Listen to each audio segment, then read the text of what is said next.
So last night I submerged this Snoremed application into the hot water.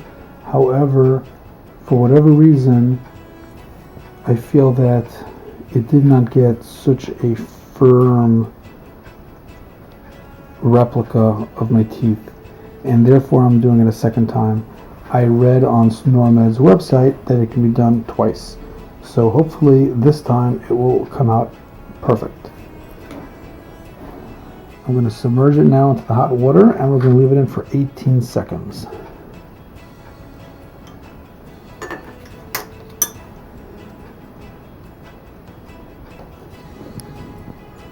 Okay, 202 should be ready at around 12.